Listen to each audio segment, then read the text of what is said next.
नमस्कार मैत्रिणींनो, आज आपण बनवणार आहोत ढाबा स्टाईल पनीर बुर्जी।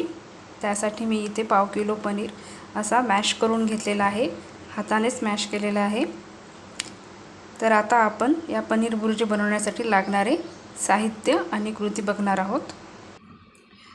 बुर्जी बनवण्यासाठी इथे आपल्याला लागणार आहे एक मोठा कांदा बारीक चॉप केलेला, एक लाल टोमॅटो हे सुद्धा मी बारीक असे कट केलेले आहे, 4 ते 5 बारीक चिरलेल्या हिरव्या मिरच्या, अद्रक आणि लसूणची पेस्ट इथे ही पेस्ट खलबत्त्यामध्ये काढून घेतलेली आहे।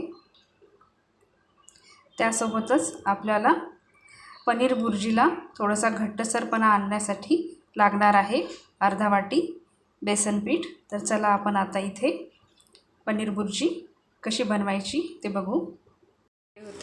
त्यामध्ये आता मी जिरे आणि मोहरी टाकणार आहे।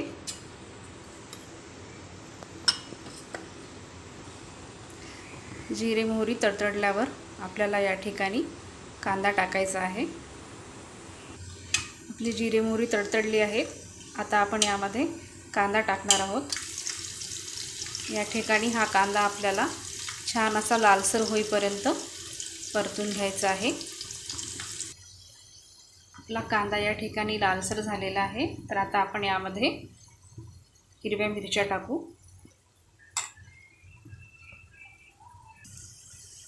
आता यामध्ये आपण अद्रक लसूणची पेस्ट टाकणार आहोत। आता यामध्ये आपल्याला बेसन टाकायचे आहे। या ठिकाणी मी बेसन टाकलेले आहे। हे बेसन आपल्याला छान असे थोडेसे लालसर होईपर्यंत तेलामध्ये परतून घ्यायचे आहे आणि त्यानंतर आपण या ठिकाणी टोमॅटो टाकणार आहोत। आपला बेसन आता या ठिकाणी छान असे लालसर झालेले आहे, तर आता आपण यामध्ये टोमॅटो टाकून घेऊ। या ठिकाणी आपल्याला टोमॅटोला थोडेसे मऊसर होऊ द्यायचे आहे। त्यानंतर आपण यामध्ये तिखट घालणार आहोत। आपले टोमॅटो या ठिकाणी मऊसर झालेले आहेत, तर यामध्ये आता आपण तिखट टाकू। या ठिकाणी मी 1 स्पून तिखट टाकत आहे।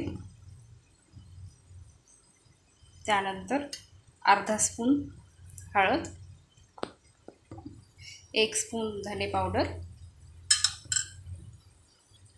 1 स्पून मीठ, हे सर्व मिश्रण आपल्याला एकजीव करून घ्यायचे आहे। आता यामध्ये आपण जो आपण मॅश केलेला पनीर आहे तो टाकणार आहोत।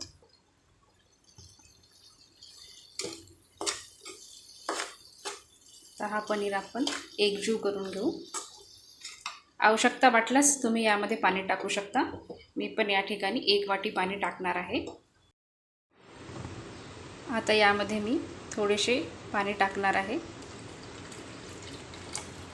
आपल्याला जास्त पातळ बुर्जी नको आहे।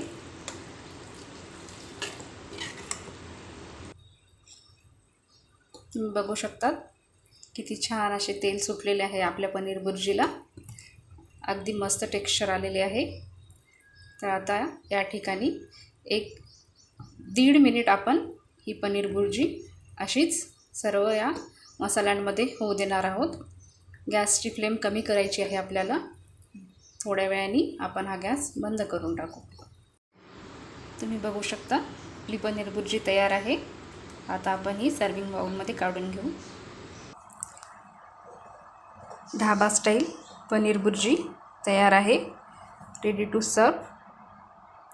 तुम्हीही माझ्या पद्धतीने ही पनीर बुर्जी करून बघा आणि मला कमेंट्स बॉक्समध्ये नक्की कळवा की तुम्हाला माझी ही रेसिपी कशी वाटली। Bye bye.